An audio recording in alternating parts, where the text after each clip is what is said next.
अगर मैं आपसे पूछूं प्रकाश किस चीज से बना, तो आप कहेंगे फोटोन है। फोटोन क्या होता है? एक कण होता है। अब देखिए, कोई भी कण होता है जब किसी ठोस चीज से टकराता है तो या तो रुक जाता है या फिर वापस चला जाता है। जैसे एक बॉल होता है, जब बॉल क्या होता है दीवार से टकराता है तो या तो रुक जाता है या फिर किसी दिशा में और चला जाता है। जैसे मान लीजिए मैंने यहाँ पर क्या किया, एक लेंस बना दिया। ये हमारा क्या है? एक लेंस है।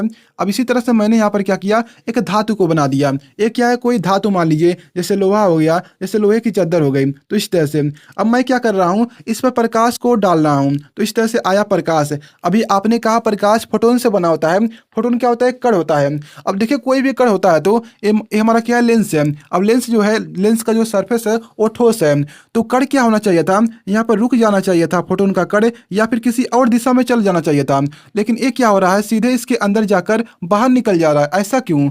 जबकि यहाँ पर धातु में देखिए, प्रकाश जैसे ही डाल रहे हैं तो क्या हो रहा है, जो फोटोन का कण है या तो यहाँ पर रुक जा रहा है या फिर किसी और दिशा में चला जा रहा है। जबकि यहाँ पर ऐसा हो रहा है और यहाँ पर ऐसा हो रहा है, तो ऐसा क्यों? सोचने वाली बात नहीं है, तो ये समझने वाली बात है। चलिए आज आपको बताते हैं कि कैसे प्रकाश कांच के बाहर निकल जाता है और धातु के बाहर नहीं निकलता है। अब देखिए यहाँ पर क्या होता है, जो हमारे लेंस का जो परमाणु होते हैं, क्या होते हैं? रैंडम कहीं पर भी हो सकते हैं, यानी कि एक लाइन से नहीं होते हैं, कैसों भी हो सकते हैं। तो जैसे ही प्रकाश यहाँ पर टच करता है, अब देखिए आपने जाना होगा जो प्रकाश होता है वो दो तरह की व्यवहार करता है, एक कण की तरह, एक तरंग की तरह। जैसे ही प्रकाश इससे टकराता है तो वो तरंग की तरह व्यवहार करने लगता है। तो क्या करता है, जैसे ही फोटोन आता है तो इसके परमाणु से टकराता है, तो परमाणु से टकराने के बाद ये तरंग की तरह आगे बढ़ता है। तो यहाँ से ए टकराएगा इससे, इसके साथ ए टकराएगा इसके साथ, उसके बाद एक अगला फोटो यानी कि इस मिरर के यानी कि लेंस के बाहर एक क्या होगा, एक अगला फोटोन निकल जाएगा बाहर। यानी कहने का मतलब है कि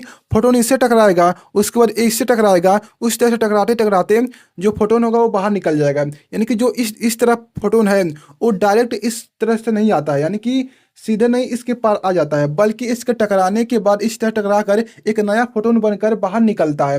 इतनी जल्दी से होता है कि हम इसे देख नहीं पाते, यानी कि बहुत तेजी से होता है।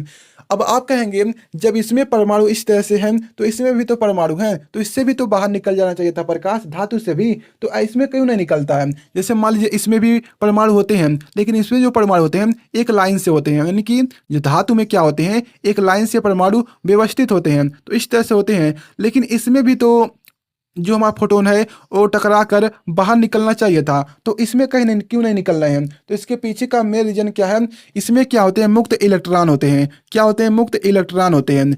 अब देखिए मुक्त इलेक्ट्रॉन जो है, जो फोटोन आता है इसमें, ये क्या करता है, उसे अवशोषित कर लेता है या फिर उसे किसी और दिशा में भेज देता है। तो इस तरह से क्या करता है, ये प्रकाश को वापस भेज देता है। इसलिए जितनी भी धातुएं होती हैं उनमें क्या होते हैं, मुक्त इलेक्ट्रॉन होती हैं, और इसी के चलते धातुएं जितनी भी होती हैं चमकती हैं। अब इसमें देखिए क्या होता है कि रैंडम कहीं पर भी धातु होते हैं, अब जो इसमें इलेक्ट्रॉन होते हैं वो हिल डोल नहीं सकते हैं, यानी कि हिल डोल नहीं सकते हैं।